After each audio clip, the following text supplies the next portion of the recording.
What's going on, everyone? Juicebags here, and welcome back to some Dungeon Defenders Awakened. Today we're going to take a look at the Flaming Owl, the fused Owl Perch with the Flaming Owl rune. This is one of the newest additions to Dungeon Defenders Awakened on the Guardian hero. Now, this is quickly becoming one of my favorite defenses in the game. However, understanding how the owls work is very, very important. Now, first things first, let's take a look at the build and the stats. The Flaming Owls, just like any other damaging defense in the game, their three main stats out of the 4 builder stats are power, range, and rate. So every piece of armor, you want its main stat, these are the yellow numbers, to be power, range, and rate. Now, if you get all 4 stats and you've got Fortify on there, that's just kind of a bonus. You don't really need it on the Owl Perch. However, power, range, and rate are the 3 you're looking for. Now, when it comes to the passives, these are the green numbers. They are going to be the 3 best passives in the game. You're going to want, ideally, power, percent defense damage, and defense rate, like you see on this ancient piece. Now, sadly, I don't have any items with those stats on it quite yet, so I'm still on the hunt for those. These can be a quite powerful addition.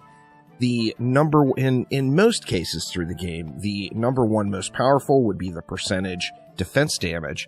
The second most powerful would be power. The third most powerful would be rate. Now, I know a lot of folks look at the speed caps on defenses, and you have to remember the speed caps in Dungeon Defenders Awakened work a little differently than other games. When a defense gets to the speed cap, any additional rate gets converted over to give you more power, which means there is no speed caps. Always have rate on all your pieces.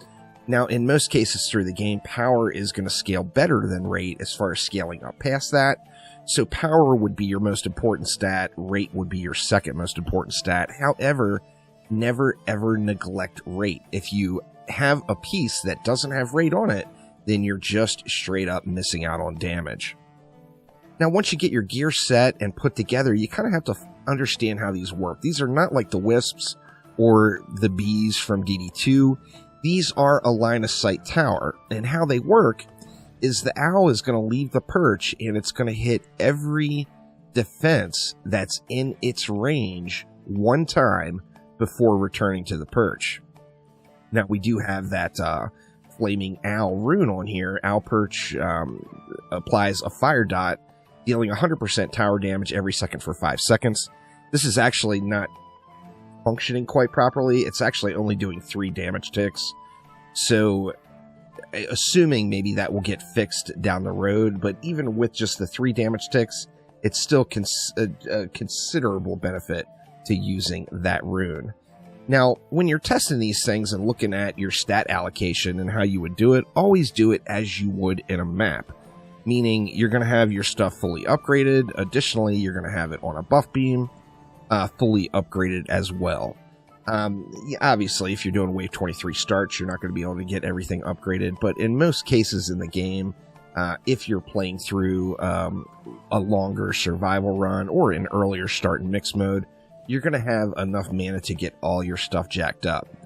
Now, when we look at what we've got going right here, we see what towers are in range of the owl. We basically hit every dummy in the tavern except those ones up top.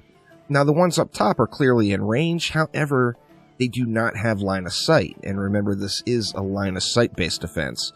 So the owl is going to leave the perch, it's going to go through and hit every target that's in its range before returning to the perch. Now, this allows you to get that dot damage to keep ticking as the owl flies on. As you see, these things do hit like a truck once you start getting a few stats. Mine are far from dialed in, but they're coming along. I'm at 13.5k power now, creeping up closer to 10k rate. My problem is right now I have no percent damage, so I'm missing out quite a bit of damage right there from not having the proper passives on my gear. However, they still just really dish out the pain. I've been able to use owls effectively on almost every map in the game. Actually, I want to say every map in the game, really.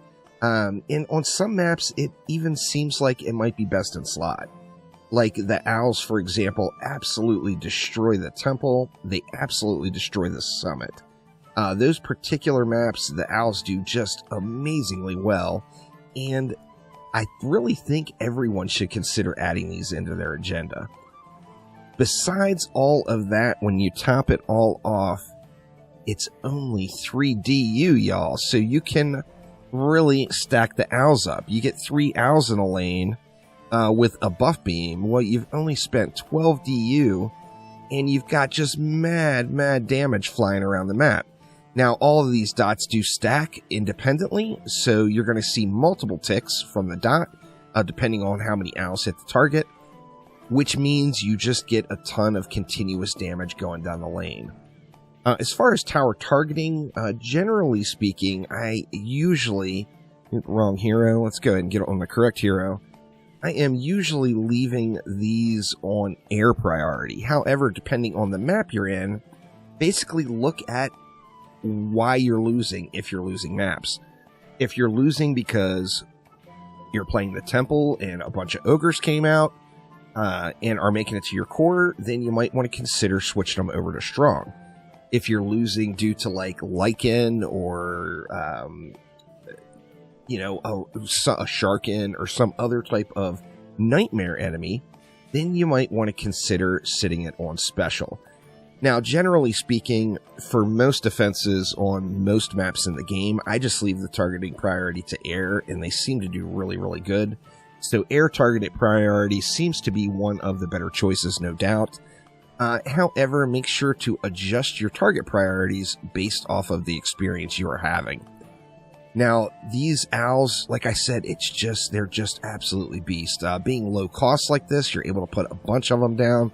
On some maps, you get to a point where you just have more and more. And since a 3 owl stack with a buff beam is only 12 DU, you end up just having tons of extra ones thrown around in random places. So the owls are incredibly powerful. They're well worth a look. In my opinion, it's one of my favorite Guardian defenses out there. I think that the Holy Cannon is definitely a close second. However, the owls definitely seem to shred.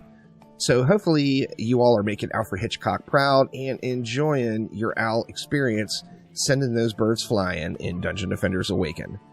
If you have any questions or comments about these owls, make sure to let me know down below, and I'll do my best to get any questions answered.